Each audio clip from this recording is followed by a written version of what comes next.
So we recognize the dark night of the soul as a journey of loss, isn't it? And so is the spiritual awakening journey in a sense anyway. We don't really gain much from one aspect. It's more about losing things that aren't natural to us. So we're going to talk about this in this video.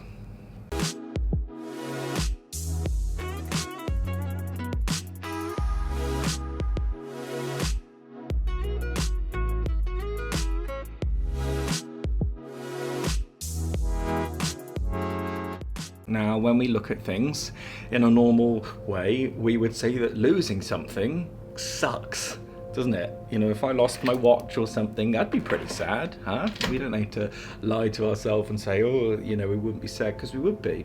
But in this sense, this is a little bit different because we're talking about the internal world, aren't we? And we're talking about losing things on the internal world that are not natural to us and are actually causing us pain. It's like a rocket ship.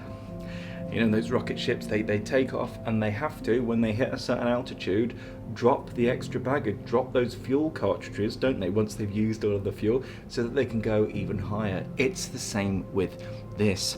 In a way, we need to drop those things that aren't inherently naturally ours and that are actually stopping us from going further in the journey.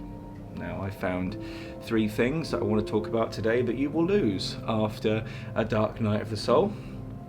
And before I go into these a little bit more, I just want to introduce you to the free offerings that we have down below. There's a free breathing practice, which is sure to awaken some prana in the system. There's a free introduction to Hatha Yoga that you can access down below. There's a free community. If you're feeling lonely and you want some camaraderie in the journey, you're more than welcome to sign up either on Facebook or Discord there. And also the thing I'm bringing people's attention to, and there's very, very few spaces left, is the 6-month immersion training. The great thing about this is I can only take 10 people on, and it's 1-to-1, and it's seriously focused.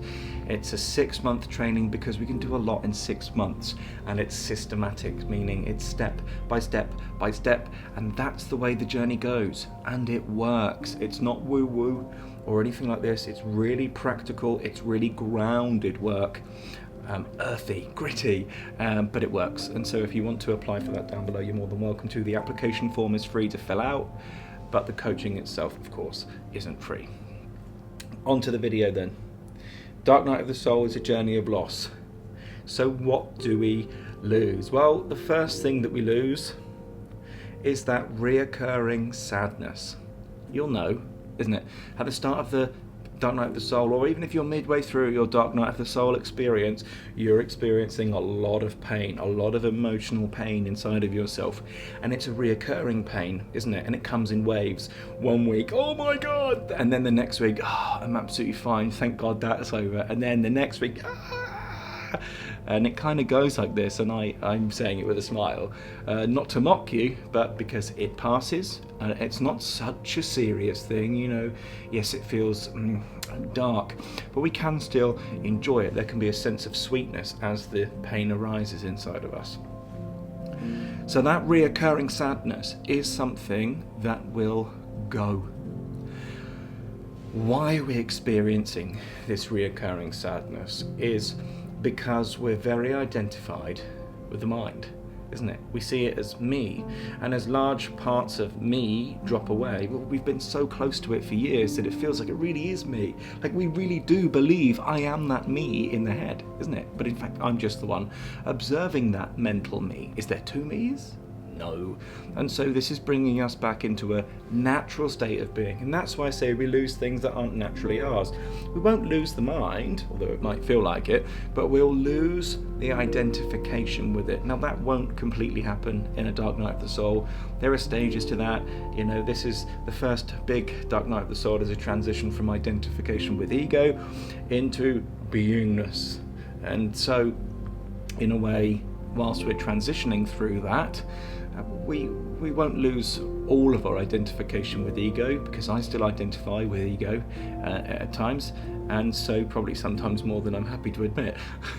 But this is what happens. We begin to lose the painful identification. So let's talk about that more deeply with the second point. You will lose belief systems, meaning belief systems, BS. You will lose the BS that we're trained to believe. Now, what does this mean? Well, you and I are conditioned. If we've come to Earth, we've been conditioned by our parents and our peers to believe negative things to be true about ourselves when in fact they are not. And some of that comes to the surface in the form of pain. Belief systems are just a practiced vibration, which means we flow our energy in a certain way, think a certain thought, that causes pain, and we get stuck in that cycle. And the dark night of the soul is happening so that can illuminate inside of ourselves what it is that I'm believing to be true about myself that actually isn't true. And so, in a sense, because this is a journey of loss, but the most positive journey of loss that you'll ever experience, you will lose those beliefs in a way. Now, this isn't really mechanically how it works, but it's the best way I can use to describe it. You will lose those negative beliefs of self.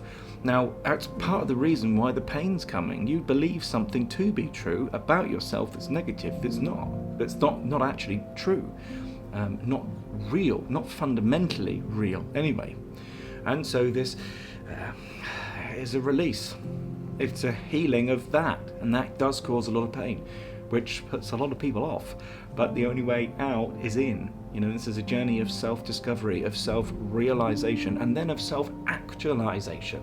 Now, I'm still not at that self-actualization stage. I'm still going through my self-realization stage, right? And so are you. And this is what's happening here. Now, the third thing that we lose in the dark night of the soul is thinking. Not completely. You're still going to think. You're definitely still going to think. But there'll be less and less identification with that thinking. Of course, the mind is a tool, isn't it? And it's a blooming great tool. It is the most intelligent tool on the planet. Sometimes we might say, no, computer's the most intelligent tool on the planet. And we'll say, okay, fine, that's true. But they came from this first. This is the most important, probably, and the most developed tool in existence that we know of so far, isn't it? That's been proven so far. And so it's an evolutionary gift in a way, but we suffer that gift. Why? Because we put all of our identity in it, when in fact we have no right or no need to do that, but it seems to be a necessary part of the evolutionary journey, isn't it? As we go through a dark night of the soul, we recognize that the identification with certain thought structures is what's causing us pain. And then, in a sense, we retreat deeper into our consciousness and settle more into beingness. And so in that way we become more of a human being rather than a human thinking, because a human thinking is a painful life. To think a plan is great. To think expectations and to think of identity is not so great. This is us suffering our intelligence, isn't it? And so we're really screwing ourselves over. And so life brings us the dark night of the soul. And we think it's punishment, but it isn't. It's a gift because of all of our good work and all of our yearning and screaming from our heart space to the universe that I just want a new life. I want a life that's full of peace. I want a life full of joy, with the currency of good vibrations inside of myself. And what do I mean by that? Just good feeling energy. And in a sense, we have to earn that.